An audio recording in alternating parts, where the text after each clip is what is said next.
स्वागत है आप सभी लोगों का सोलो लेवलिंग के एक नए एपिसोड के अंदर। जैसा कि हम लोगों ने लास्ट वाले एपिसोड में देख लिया था कि जिन्वो के फादर और रूलर्स के मैसेंजर के बीच में कुछ बातचीत होती है और फिर जिन्वो के फादर उसको अपनी सारी यादें गायब करने के लिए कहते हैं और वहीं पे हमारा लास्ट वाला एपिसोड खत्म हो गया था। तो इस एपिसोड की शुरुआत में वो जैसे ही उस कैफे से बाहर जाता है, उस कैफे में एक लाइट चमकती है और फिर जिन्वो के फादर के अंदर से जितनी भी उनके पास मेमोरीज होती है ओल्ड वाली कि जिन्वो असल में एक शैडो मोनार्च है, वो सारी की सारी इरेज हो जाती है। इसके बाद दूसरी तरफ हम लोग काफी सारे लोग को दिखाया जाता है जो कि एक्चुअल में पार्टी कर रहे थे। तो असल में ये इन लोगों की एक फ्रेशमैन वेलकम पार्टी थी जो कि अक्सर फ्रेशर्स को दी जाती है। और तभी वहीं साइड में हम लोग यूजिन को देखते हैं जो कि बहुत ही ज्यादा परेशान था। उसके बाकी सभी जो दोस्त थे वो तो पार्टी को एंजॉय कर रहे थे, लेकिन उसका तो कुछ और ही मूड था, उसका तो दिमाग खराब हो रखा था। वो अपने मन में सोचते हुए कहता है, अरे यार मैं इतना ज्यादा घबरा रहा हूँ कि मेरे को तो भूख ही नहीं लग रही है और ये मेरा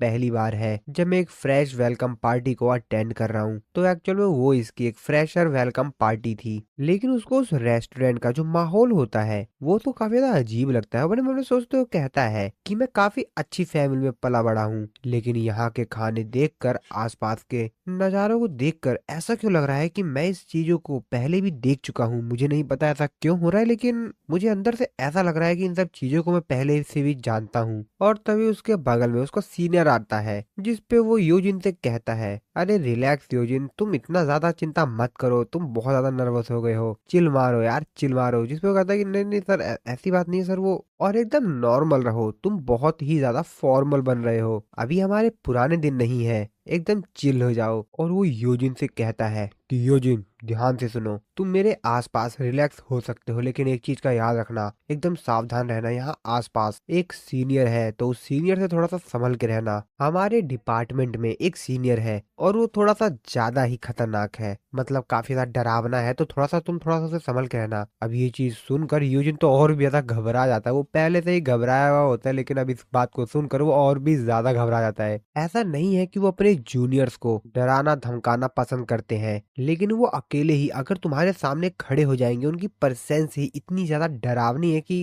अब वो क्या कर सकते हैं। वो सिर्फ तुम्हारे सामने खड़े होंगे और उनकी प्रेजेंस से ही तुम्हारे अंदर घबराहट शुरू हो जाएगी, तुम डरने लग जाओगे। योजी अपने मन में सोचते हुए कहता है कि कुछ भी हो, लेकिन मेरे फादर से ज्यादा बेकार तो कोई भी नहीं होगा। उनकी प्रेजेंस में तो मेरा हालत बहुत ही ज्यादा खराब हो जाती है, उनके जितना तो नहीं होगा वो। और तभी उसका सीनियर यूजिन से कहता है कि अरे अरे, तुमको याद है कि रिसेंटली एक जो ट्रैक स्टार थी वो बहुत ज्यादा फेमस हो गई थी, क्या नाम था उसका, चायो यंग। जिसपे यूजिन बोलता है, अच्छा अच्छा अच्छा, हाँ हाँ याद है याद है, आप चाइन की बात कर रहे हैं। जिसपे उसका सीनियर कहता है, हाँ हाँ हाँ बिल्कुल बिल्कुल, चाइन, सही कहा तुमने। वैसे ये सब छोड़ो, तुमने उसके बारे में सुना है ना, वो असल में उसी बंदे की गर्लफ्रेंड है जिसकी मैं बात कर रहा था। और तभी तभी अपने सामने देखता है तो वही इंसान जिसकी वो इतनी देर से तारीफ कर रहा था वो सामने से एंटर लेता है। बाकी सभी जो लोग होते हैं वो शांत होकर उस बंदे को ग्रीटिंग दे रहे होते हैं। तो एक्चुअल में ये कोई और नहीं, ये जिन्वू था। जिसपे वो बंदा कहता है कि शैतान का नाम लिया और देखो वो आ गया। आसपास बाकी सभी जो लोग थे वो जिन्वू का वेलकम करते हुए उसको ग्रीट कर रहे होते हैं, welcome sir, welcome sir, welcome sir, welcome sir. लेकिन ये बंदा तो अपने मन में कुछ और ही सोच रहा था। वो कहता है कि चाहे कुछ भी हो जाए ये हमारी टेबल पे नहीं आना चाहिए, कुछ भी हो जाए ये यहाँ पर नहीं आना चाहिए। और जिन्वू उन्हीं के पास आ रहा होता है। वो यूजिन से कहता है कि मुझे लगता है कि हम लोग को यहाँ से चलना चाहिए बाकी लोगों से बात करने के लिए, तो मैं चलता हूँ। लेकिन तभी तभी वहां पर जिन्वू आता है और जिन्वू को अपने सामने देखकर दोनों की बत्ती गुल हो जाती है। दोनों काफी ज्यादा डर जाते हैं, उनके चेहरे देखने लायक थे। यूजिन भी जिन्वू को देखकर बहुत ज्यादा डर गया होता है। वो अपने मन में सोचते हुए कहता है कि ये सीनियर मेरे पास ही क्यों आया है। वैसे अगर देखा जाए तो यहाँ पर काफी सारी और भी खाली सीट है, लेकिन लेकिन मेरे सामने ही आकर यहाँ क्यों बैठना चाहता है ये। यूजिन के साथ जो उसका दूसरा सीनियर था वो कहता है कि मुझे लगता है कि आप लोग बात करिए, मैं चलता हूँ, मैं चलता हूँ। और वो वहां से खिसकने की कोशिश करता है और जिन्वू भी उसको रोकता नहीं है, क्योंकि जिन्वू तो सिर्फ यहाँ पर यूजिन से बात करने के लिए आया था। और जिन्वू भी उस बंदे को वहां से जाने देता है। जिसके बाद जिन्वू यूजिन से बोलता है और फिर उसको एक गिलास में कुछ पानी देते हुए कहता है कि ये लो इसे पी लो। हालांकि शायद ये पानी नहीं कुछ और था और शायद इसीलिए यूजिन इसको पीने से काफी ज्यादा घबरा रहा था। यूजिन अपने मन में सोचते हुए कहता है कि इसने गिलास के अंदर पानी डाला और उसमें सोजो मिला दिया, क्या ये मेरी फर्स्ट ड्रिंक है? अरे नहीं यार। और वो क्या ही करता, वो भी उसको पी जाता है। वो अपने मन में सोचते हुए कहता है कि इसके इसको देखकर तो मेरी मेरी काफी ज्यादा फट रही है, बहुत ज्यादा डर लग रहा है यार। अब मैं इसको ना पीऊं तो भी क्या करूं? और उसको पीने के बाद यूजिन काफी ज्यादा हैरान होता है। वो अपने मन में सोचते हुए कहता है कि ये क्या हो रहा है, मैं काफी ज्यादा हल्का महसूस क्यों कर रहा हूँ? अरे मैं तो काफी ज्यादा हल्का महसूस कर रहा हूँ, मेरा सर एकदम हल्का हो चुका है। वो भी इस चीज को पीकर काफी ज्यादा रिलैक्स फील करता है। वो उस गिलास को देखते हुए कहता है कि क्या ये सिर्फ सोडा है? जिनवू यूजिन से कहता है कि वैसे तुमको काफी हल्का महसूस हो रहा होगा तो तुमको अल्कोहल से दूर रहना चाहिए, तो तुम और मैं सिर्फ सोडा पियेंगे, ठीक है? और वैसे तुम मेरे सामने इतने ज्यादा नर्वस क्यों हो गए? यूजिन एकदम आराम से रिलैक्स हो जाओ और मेरे से नॉर्मली बात करो, इस तरीके से घबराओ मत मेरे से। अब इस चीज को देखकर तो यूजिन काफी ज्यादा हैरान होता है कि इसको मेरा नाम कैसे पता, ये मेरे से इस तरीके से क्यों बात कर रहा है। और फिर जिनवू से कहता है कि क्या हुआ, कोई दिक्कत है क्या? तुम चाहते हो कि मैं यहाँ से चला जाऊं क्या? ये बात सुनकर तो यूजिन की और भी ज्यादा गंदी वाली फट जाती है। कहता है नहीं नहीं नहीं नहीं नहीं नहीं नहीं नहीं नहीं नहीं, अरे नहीं नहीं सर, ऐसी कोई बात नहीं, ऐसी कोई बात नहीं है। यूजिन अपने मन में सोचते कहता है कि मैंने इसको सर क्यों कहा? मेरे को ऐसा क्यों लगा कि जब मैं इसको सर कह रहा था तो मेरे को ऐसा लगा कि शायद ही कुछ फेमिलियर सा है। और ये सब छोड़ो, ये सब छोड़ो, मैंने इसको वैसे अपना नाम कब बताया? नहीं यार, मैंने तो इसको अपना नाम बताया ही नहीं था, इसी मेरा नाम कैसे पता? और फिर जिनवू यूजिन को एक स्माइल देते हुए अपनी ग्लास उसके पास ले जाते हुए कहता है कि चीयर्स। और फिर क्या, यूजिन भी कहता है चीयर्स। और फिर ये सीन यहीं पर ही कट हो जाता है। के बाद हम लोग कुछ दिनों बाद का सीन देखते हैं। जिनवू जो कि रास्ते से जा रहा था और वो फोन पर किसी से बात कर रहा था, तो एक्चुअल में वो यूजिन से बात कर रहा था क्योंकि यूजिन अब जिनवू का काफी अच्छा दोस्त बन चुका है। यूजिन जिनवू से बोलता है, ओ सर, आप स्टडी रूम में क्यों नहीं आ रहे हैं? मैं यहाँ पर आपका इंतजार कर रहा था। जिनवू से कहता, ओ आज तुम आज आने की बात कर रहे हो क्या? यूजिन कहता, हाँ सर, आज की तो बात कर रहा हूँ। जिस पे जिनवू उससे कहता है कि आज तो मेरे को कुछ इम्पोर्टेंट काम आ गया है जिस वजह से मैं आज नहीं आ पाऊंगा, और अगर तुमको मेरा इंतजार करना ही है तो तुम आफ्टरनून क्लास के बाद आना, तो मैं तुमसे मिल जाऊंगा क्योंकि अभी मैं कोई इम्पोर्टेंट काम करने जा रहा हूँ। जिसपे यूजिन उससे बोलता है कि क्या? लेकिन सर, सारे प्रोफेसर आपको जानते हैं और अगर आप एब्सेंट रहेंगे तो वो लोग नोटिस कर लेंगे। और वैसे आप है कहाँ पर अभी? जिनवू से कहता है कि मैं इस समय एक फील्ड ट्रिप पे जा रहा हूँ हमारे यूनिवर्सिटी हॉस्पिटल में। जिसपे यूजिन उससे कहता है कि क्या? लेकिन मेडिकल फील्ड पे तो शायद मेरे को लगता है कोई काम नहीं है ना, वैसे आप क्या हॉस्पिटल जा रहे हैं? जिसपे जिनवू उससे कहता है कि अरे नहीं नहीं, मेरे को एक काम है। और जब जिनवू यूजिन से फोन पे बात कर रहा था कि तभी उसके सामने से कोई जाता है, तो एक्चुअल में ये कोई और नहीं, जूही थी। तो जब जिनवू एक ई रैंक का हंटर था तो जो उसके साथ उसकी एक दोस्त जाया करती थी, तो ये एक्चुअल में वही है जूही। वो अपने मन में सोचते हुए कहती है कि वैसे मैं इस चीज को लेकर काफी ज्यादा खुश हूँ कि मैं सियोल की यूनिवर्सिटी में अब एक्सेप्ट कर ली गई हूँ, तो अब मेरा एडमिशन वहाँ पर फाइनली हो चुका है। लेकिन पढ़ाई तो मेरे को कहीं भी करनी है, ये सब कुछ बहुत ज्यादा कठिन होने वाला है, मेरे को काफी कुछ सीखना पड़ेगा। और तभी उसके सामने से जिनवू जाता है और जिनवू जैसे उसके बगल से गुजरता है तो वो थोड़ी सी हैरान होती है। वो अपने मन में सोचते हुए कहती है कि क्या मैं इसको जानती हूँ? क्योंकि जब जिनवू उसके सामने से गया था तो उसको ऐसा लग रहा था कि शायद मैं इसको पहले से जानती हूँ। और वो जिनवू को रोकते हुए कहती है कि एक्सक्यूज मी, वैसे क्या हम लोग पहले कभी मिल चुके हैं क्या? जिनवू उसको रिप्लाई देते हुए कहता है कि नहीं। और फिर जिनवू वहां से जाने लगता है और जूही जिनवू से आगे कुछ पूछ पाती था, जो अपने मन में सोचते हुए कहती है क्या क्या क्या क्या क्या क्या, आखिरकार मैं एक अजनबी से इस तरीके से क्यों बात कर रही हूँ? और फिर वो वहां से भाग जाती है और फिर वो वहां से भाग के जाने लगती हैं। जाते जाते वो अपने मन में सोच रही होती है कि क्या क्या कहीं उसने ये तो नहीं सोचा ना कि मैं उसके साथ फ्लर्ट कर रही थी, या पता नहीं वो मेरे बारे में क्या सोच रहा हो कि मैं अनजाने से इस तरीके से कैसे बात कर रही थी। और जिनवू जूही को सिर्फ जाते हुए देखता रहता है और जिनवू के चेहरे पर एक मुस्कुराहट थी। हालांकि जिनवू उसको कुछ बताता नहीं है, उससे कुछ भी नहीं बोलता है और अपने चेहरे पर एक स्माइल देते हुए बस उसको देखता रहता है। इसके बाद दूसरी तरफ हम लोगों को यूनिवर्सिटी का जो हॉस्पिटल था वहां का सीन दिखाया जाता है और तभी उस हॉस्पिटल में हम लोग को एक रूम दिखाया जाता है जहाँ पर काफी टाइट सिक्योरिटी थी। एक डॉक्टर वहां पर जाता है, वो डॉक्टर उस रूम के अंदर जाता है उससे पहले वहां पर जो सिक्योरिटी होती है उसकी अच्छी तरह से चेकिंग वगैरह करते हैं और फिर वो डॉक्टर उस रूम के अंदर जा पाता है। रूम के अंदर आने के बाद वो अपने सामने के जो पेशेंट है उसको देखता है, तो एक्चुअल में ये कोई और नहीं मिस्टर गो थे। वैसे अभी हम लोग को नहीं मालूम कि आखिरकार मिस्टर गो इस तरीके से बेड पे क्यों लेटे हुए हैं, क्योंकि जब टाइम बैक हुआ था कप ऑफ रेन कार्टन का इस्तेमाल करने के बाद तो सब कुछ रिवर्स हो गया था। तो अब मिस्टर गो को क्या हुआ है वो तो हम लोग को आगे पता चलेगा। मिस्टर गो से कहते हैं कि कि क्या तुम मेरी थोड़ी सी हेल्प करोगे? और वो भागकर मिस्टर गो के पास जाता है और वो मिस्टर गो को बेड पर बैठा देता है, जिसमें मिस्टर गो उसकी मदद करने के लिए उससे थैंक्स बोलते हैं। वो डॉक्टर अपने साइड में किसी चीज को देखता है। वो उस चीज को देखकर बहुत ही ज्यादा हैरान था। वो मिस्टर गो से बोलता है कि सर वैसे ये क्या है? मिस्टर गो उसको बताते हैं कि ये यहाँ पर अभी अभी एक यंग मैन रखे गया है। वैसे ये काफी ज्यादा अजीब चीज है, क्योंकि मेरे बॉडीगार्ड इस समय गेट के बाहर हैं और फिर भी यहाँ पर कोई आता है और इस बोतल को यहाँ पर रख के चला जाता है और उसको कोई देख भी नहीं पाता है, कोई उसको नोटिस तक नहीं कर पाता है। आखिरकार ऐसा कैसे हो सकता है? और जब मैंने अपने बॉडीगार्ड से कहा तो उन लोगों ने मेरे को कुछ ये बात बताई, और उन लोगों ने ये जो एक्सप्लेनेशन दी है ना, इस चीज के ऊपर विश्वास कर पाना बहुत ही ज्यादा कठिन है, नामुमकिन सा है। ऐसे आखिरकार हो कैसे सकता है? दो बॉडीगार्ड इस रूम के बाहर खड़े हैं और कोई यहाँ पर आता है, ये गिलास रख के जाता है और उन्हें पता तक नहीं चलता है। जिसके बाद मिस्टर गो उस डॉक्टर को बताते हैं कि आखिरकार जो यहाँ पर बोतल रखकर गया है उसने मेरे से क्या कहा था। वो बताते हैं कि उसने मेरे से कहा कि मैं उसके साथ मॉन्स्टर से लड़ा। हालांकि जिस समय मैं मॉन्स्टर से लड़ा वो समय अब एग्जिस्ट नहीं करता है, और वो मेरे को ये बोतल देकर चला गया। उसने कहा कि ये बोतल मैंने जो उसकी मदद की थी उसने थैंक्स के तौर पर मेरे को ये बोतल दी है। और ये सब कहने के बाद वो एकदम से डिसअपेयर हो गया, मानो वो कभी यहाँ पर था ही नहीं। उसने मेरे से कहा था कि अगर मैं इस बोतल के अंदर जो लिक्विड है, जो कि एक दवाई की तरह काम करेगा, अगर मैं इसको पी जाता हूँ तो मेरे को जो बीमारी है वो पूरी तरीके से ठीक हो जाएगी। हाँ हाँ, उसने मेरे से ऐसा ही कहा था। जिसपे वो डॉक्टर मिस्टर गो से कहता है कि सर सर सर वैसे आप इस चीज के ऊपर विश्वास तो नहीं कर रहे हैं ना? क्या आप विश्वास कर रहे हैं इस चीज पर? नहीं नहीं सर। मिस्टर को डॉक्टर से कहते हैं कि डॉक्टर मैं इस लड़ाई से लड़ने की बहुत समय से कोशिश कर रहा हूँ और मैं इससे लड़ भी पा रहा हूँ, लेकिन और वो उस बोतल को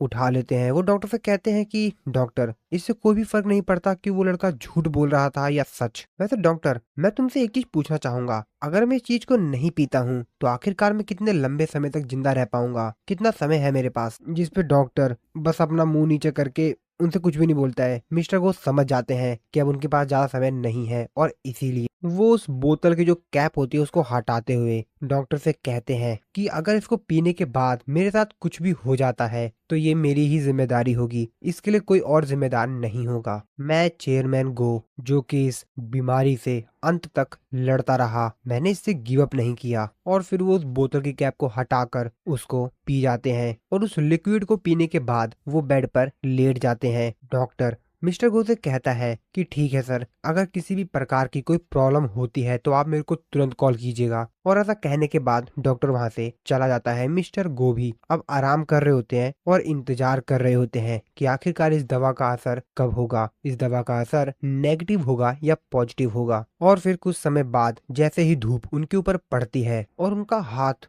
अब ठीक हो चुका था, उनका शरीर भी ठीक हो चुका था। अब वो ये चीज देखकर काफी ज्यादा हैरान थे। हालांकि वो सिर्फ इस चीज को एहसास ही कर रहे थे, और फिर तुरंत वो अपनी आंख खोलते हैं, क्योंकि उनको लग रहा था शायद वो कोई सपना देख रहे थे। लेकिन जब वो आंख खोल के देखते हैं तो चारों तरफ का नजारा देखकर उनको समझ आ जाता है कि ये कोई सपना नहीं है, यानी कि वो सच में ठीक हो चुके हैं। उनके ऊपर जो धूप पड़ रही होती है उसको महसूस करते हुए वो कहते हैं कि ये धूप काफी ज्यादा गर्म है। ऐसा लगता है कि विंटर अभी बहुत दूर है। और उनके ऊपर जो धूप पड़ रही होती है वो उसको अच्छी तरीके से फील कर रहे होते हैं, क्योंकि ऐसा उनके साथ बहुत लंबे समय बाद हुआ है कि वो नेचर से मिलने वाली जो धूप है उसको फील कर पा रहे हैं, उसको एंजॉय कर पा रहे हैं। इसके बाद दूसरी तरफ हम लोग को कुछ अलग ही दिखाया जाता है। एक्चुअल में हम लोगों को ड्रैगन किंग को दिखाया जाता है, जो कि अपनी तारीफ करते हुए कहता है कि मेरा नाम है एंटेरिस, मैं पहला और सबसे ज्यादा ताकतवर मुनार्च हूँ जिसने की डार्कनेस के अंदर से जन्म लिया है, और मैं सभी ड्रैगन का किंग हूँ, और मैं सिंबल हूँ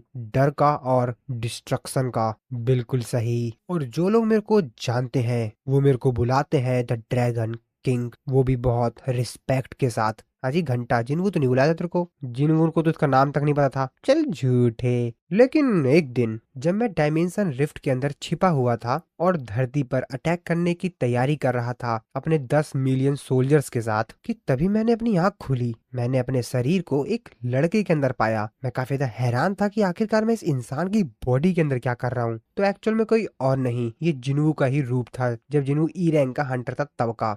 और वो अपने शरीर को देखकर काफी ज्यादा हैरान था। वो अपने मन में सोचते हुए कहता है कि आखिरकार ये इंसान इतना ज्यादा कमजोर क्यों दिख रहा है? अरे यार, ये कितना ज्यादा घटिया है, बेकार है। आखिरकार ये कमजोर इंसान का शरीर और ये लड़का एक ई रैंक का हंटर है। हालांकि ये बहुत ही ज्यादा कमजोर है और ये एक हंटर की तौर पर अवेक्ड हुआ है, और सिर्फ इसी वजह से कि ये एक हंटर है, ये कई बार मरते मरते बचा है। मौत को एकदम सामने से जाते हुए देखा है इसने अपने। लेकिन ये सब कुछ होने के बाद भी ये एक हंटर की तरह ही रहना चाहता है, ये गिव अप ही नहीं करता है। और ऐसा इसलिए है क्योंकि इसकी मॉम को एक ऐसी बीमारी है जिसकी वजह से इसको ये काम करना पड़ता है, क्योंकि उनकी बीमारी के लिए उनके हॉस्पिटल का बिल और भी बाकी सारे जो काम है वो इसको ही करने पड़ते हैं। तो घर का लड़का होने के नाते इसके ऊपर रिस्पॉन्सिबिलिटी कुछ ज्यादा ही बढ़ गई है। और जिन्हू के इस वीक शरीर को, जिसके अंदर अब एंटेरिस की आत्मा आ चुकी है। अबे एंटेरिस मरने के बाद भी नहीं छोड़ रहा क्या? क्या बंदा है? तो उसको जो चोट वोट लगी हुई होती है वो सब कुछ हील कर देता है। ये जो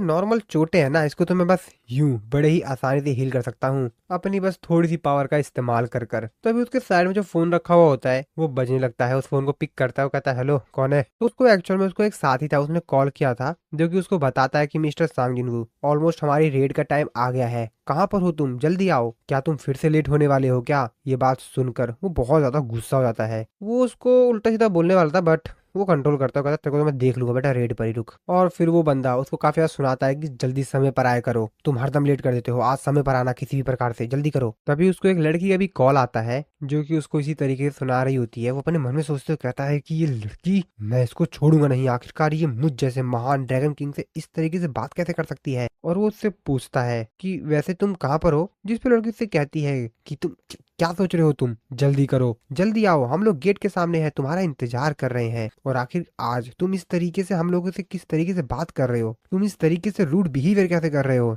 मिस्टर सांग, क्या हुआ? और फिर ड्रैगन किंग अपनी पावर का इस्तेमाल करके उसकी लोकेशन पता लगा लेता है कि आखिरकार उसकी आवाज कहाँ से आ रही थी। जिसपे लड़की से कहती है कि क्या हुआ, मेरी बात सुन नहीं रही हो क्या? जिसपे वो कहता है कि मैंने तुमको ढूंढ लिया। लड़की कहती है क्या ढूंढ लिया, इसका क्या मतलब है? और फिर वो कॉल काट देता है। और फिर ड्रैगन किंग यानी कि जिन्वू जहाँ पर रेड होनी थी वहां पर पहुंच जाता है। तो ये सेम सिचुएशन उसी प्रकार की थी जब वो फर्स्ट टाइम डबल डंजन के अंदर गया था, लेकिन इस बार जिन्वू के जो शरीर है उसके अंदर ड्रैगन किंग की आत्मा है, जो कि जिन्वू से बिल्कुल ही अलग है। तो उसके जो साथी होते हैं वो तो बस चाय वो पी रहे होते हैं, एंजॉय कर रहे होते हैं। और तभी वो जिन्वू देखते हैं, वो जिन्वू से कहते हैं ओ जिन्वू, वेलकम वेलकम। तभी वहां पर जो हंटर किम होता है वो जिन्वू से कहता है ओहो जिन्वू जिन्वू, वैसे क्या तुमने अभी तक कुछ खाया? जिन्वू अपने मन में सोचते हुए उसको देखते हुए कहता है कि अब ये कौन है? और फिर वो कॉफी वाले के पास जाता है, उससे बोलता है कि मुझे भी कॉफी देगा कि नहीं बे? और तभी उसके हाथ में जो कॉफी बची हुई होती है वो किसी दूसरे कस्टमर को देते हुए जिन्वू से कहता है कि mister जिन्वू, I am sorry but ये लास्ट कॉफी थी और अब ये खत्म हो गई है। और जिन्वू गुस्से से उसके हाथ से कॉफी छीनते हुए कहता है कि ला दे बे, मैं पीऊंगा इसको, इसमें क्या दिक्कत है? और कॉफी लेकर पीने लग जाता है। इस चीज को देखकर तो दुकानदार बहुत ज्यादा हैरान होता है कि इसे क्या हो गया। और थोड़ी सी कॉफी पीने के बाद ही एंटेरिस का मूड खराब होता है इस कॉफी को पीकर। वो उस कॉफी के गिलास को अपने हाथ से दबाकर कहता है कि क्या बकवास है ये, और कहता है एक ताकतवर ने एक कमजोर से छीन लिया और एक मोनार्च इसी तरीके से जीता है अपनी जिंदगी। बाकी सभी लोग बात करने लग जाते हैं कि तुम्हें नहीं लगता कि ये जिन्वू कुछ ज्यादा अजीब है आज, इसे क्या हो गया? थोड़ा सा ज्यादा अजीब नहीं लग रहा है ये? हाँ यार लग तो रहा है। और इसकी आंखें देखो, इसकी आंखें देखकर काफी ज्यादा डरावना लग रहा है।